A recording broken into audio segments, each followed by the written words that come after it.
There are so many things that I wish I knew when I was learning to wing foil, and I see people making the same mistakes that I did over and over again. In this video, I'm going to share the 5 most common mistakes that people make when they're learning to wing foil and give you some pro tips to make sure that you expedite your learning curve, get wing foiling faster, and enjoy this amazing sport a lot more. Let's get into it.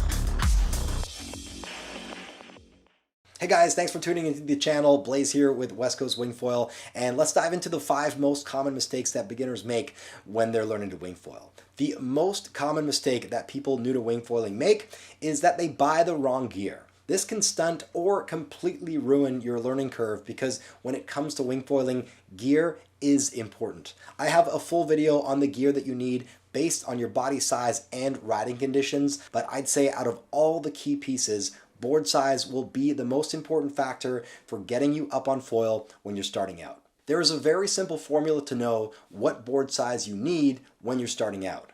Just take your weight in kilograms and add 40 to that number. That will give you the volume in liters of the board that you should get. So if I'm a 75 kilogram rider, I'll add 40, which tells me that I should get a 115 liter board when I'm starting out. So many people new to wing foiling who have some kind of board experience think that they can go for a lower volume board and struggle a bit more in the beginning in the hopes that they can grow into their smaller board and have it for longer. I had this exact mindset when I was starting out, and let me tell you that it's just something that I do not recommend. I see so many people on the water trying to take this shortcut, and it's a recipe for disaster. People will literally spend 2 or 3 sessions unable to stand on their board, and they're not making any progress learning to wing foil.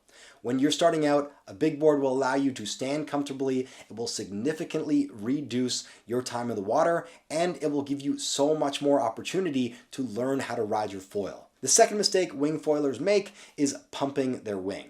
I have a video that details pumping your wing and getting up on foil, but the biggest issue I see with new wingers is their wing pumping technique. So many people think that pumping your wing just means hammering it back and forth. When you pump your wing, think of it more as a scooping motion where you're scooping the air. You're not only focusing on generating forward momentum, but you're also focusing on generating lift. The lighter you are on your board, the faster that you're going to get up on foil.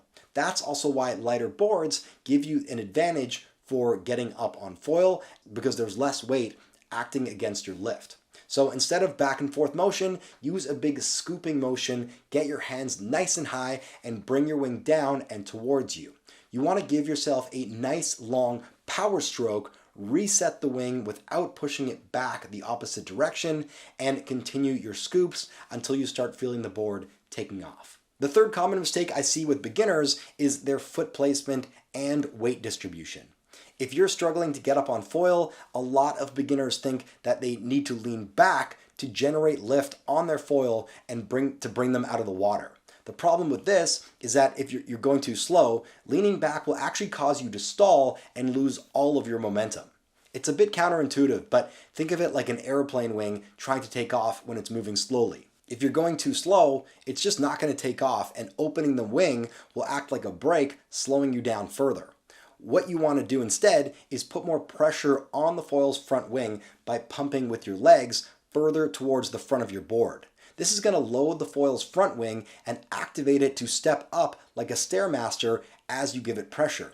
It's a similar effect to a bird flapping their wings, pushing down on the main wing to give you more lift instead of just angling it up while you're gliding. So when you get a bit of speed, you can physically move your back foot forward and really put pressure and weight on the front wing of your foil to step up out of the water and get you going on foil. This also helps release the surface tension that acts like a glue between your board and the water.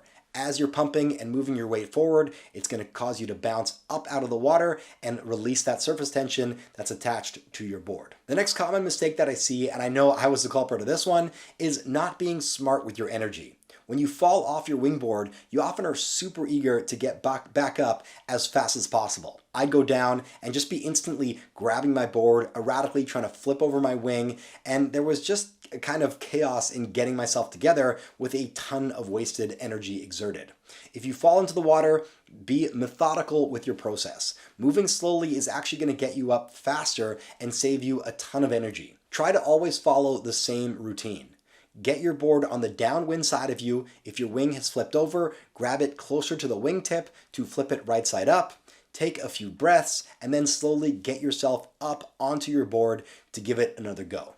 Rushing is only going to slow you down and cause you to do things the wrong way and make your life a lot more difficult. I noticed this especially when I was a little farther out or wing foiling in a new spot, which made me feel definitely a little more uncomfortable, and I just wanted to get myself up and out of the water as fast as I could. That small level of panic made me fall in a few extra times, struggle more with my setup, and overall made me less efficient. Now I consciously take a second in the water to actively force myself to move slower, which proves to be much more efficient and actually gets me up faster. The final mistake that I wanted to share is a common comment that I get in all my wing foil videos and something I hear a lot from people starting out. Getting started with wing foiling is difficult. Those first few sessions are going to be a lot of work, and you may not even get up on foil until your third, fourth, or maybe even fifth session. Some people maybe even take longer. Wind speed, gear, technique, fitness, and coordination all play into your success, but the key thing to getting up on when you wing foil is your time spent on the water. Do not be discouraged if your first few sessions make you feel hopeless.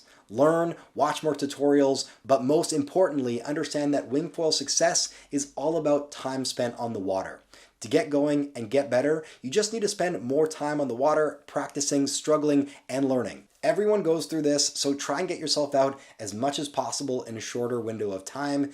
If you can do this, I guarantee you will get going. It doesn't matter how many sessions it takes you, it just matters that you get there. Before I close out this video, I did want to showcase the incredible board I'm riding, made by Roberts. Roberts make custom boards that are stronger, lighter, and more innovatively designed compared to production boards. If you want the best wing foil board on the planet to get you flying faster, make sure to check them out along with my other free wing foiling resources.